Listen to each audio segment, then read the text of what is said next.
Hello, hello, hello. Doing a check-in, another check-in for the Wtr Dncr.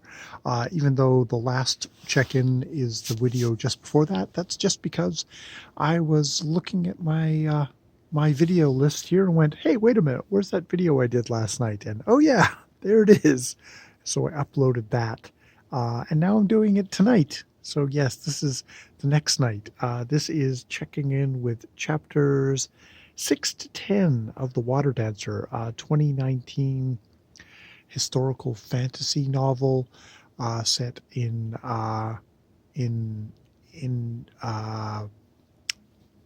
antebellum slavery South, um, following Hiram High, who the opening scene suddenly teleports. It turns out into the water with his brother.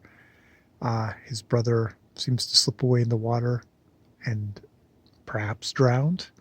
And he teleports again. He calls this, what does he call it? He calls this conducting.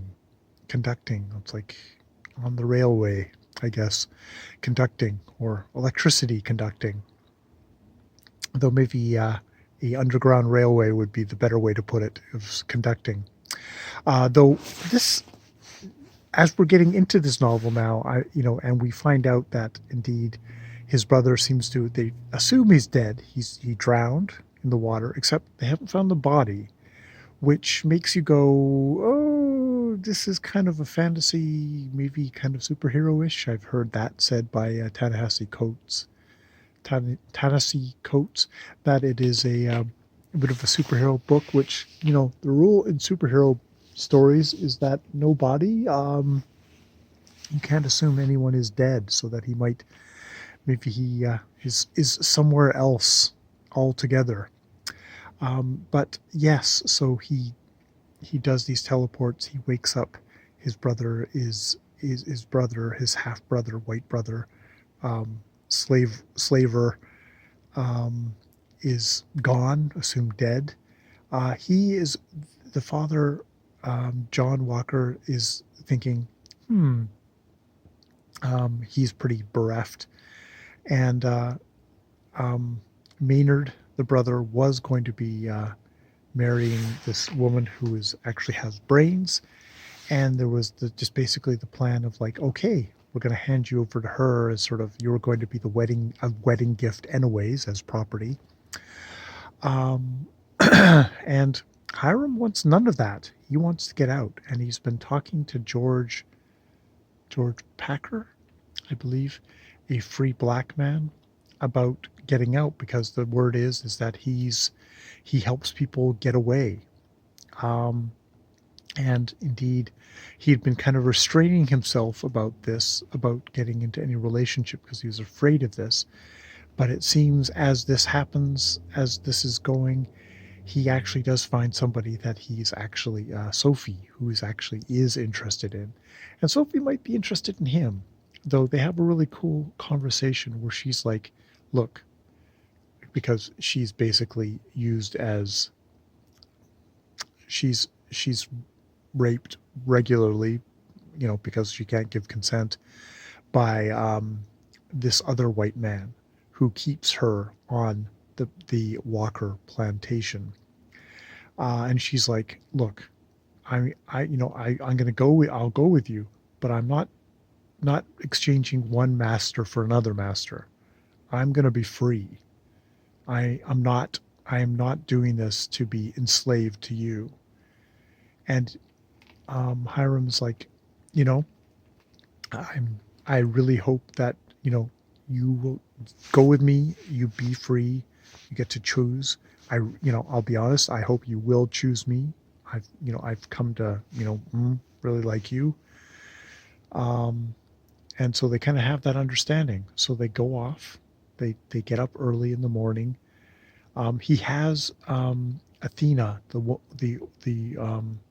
woman who raised him after his mother was gone, is just like, you're playing with fire. You really shouldn't be doing this. And he's scornful of her. He's really like, you're old. You're too afraid to kind of make the big leap. you just want to sit here while, everything is going to hell. And, you should really do it with me. It's like he had the notion of getting a lot more people liberated, but that's not going to happen because you guys are too much in the mud. He goes with Sophie in the morning, and he hears Walker's voice, Packer's voice. Walks through the thing, and Packer is there with 5 white men who thank him, and they grab him. It is the I can't remember the names, something hounds. Basically, they're the low whites who hunt escaped slaves, and George Packer has given them to him. Um, he says, like, well, later I knew that, like, George was living on a knife's edge, but at the time I fucking hated him, and I just all that sustained me was the idea of kind of getting him.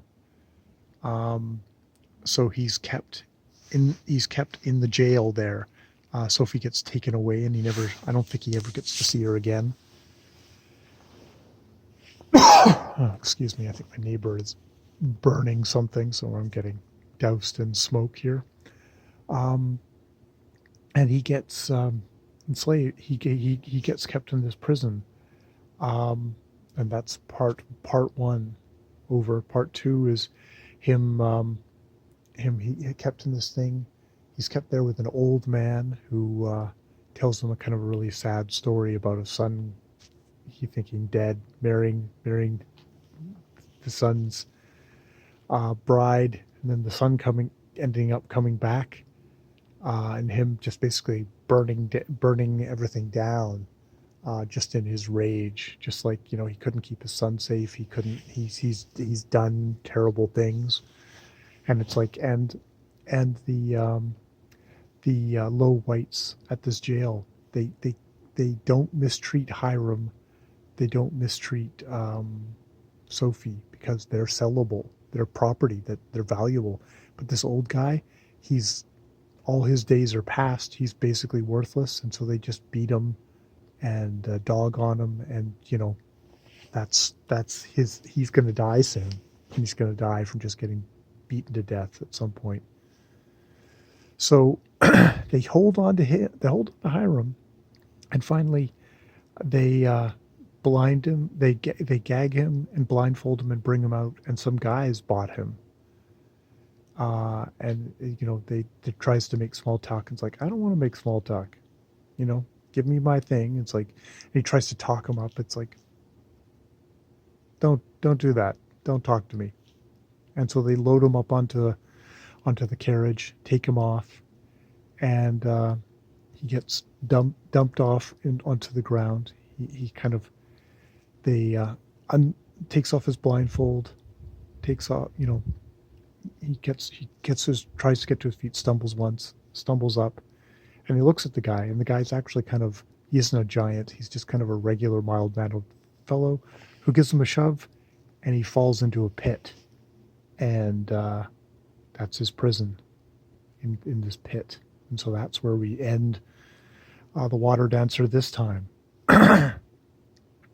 Where, part one is at the Walker estate, and then part two is he's been an escaped slave for not even 2 seconds, recaptured, and now he's been sold on. Kind of the worst thing that he thought would happen has happened. And that's where we're at. All right. Yeah, more videos later.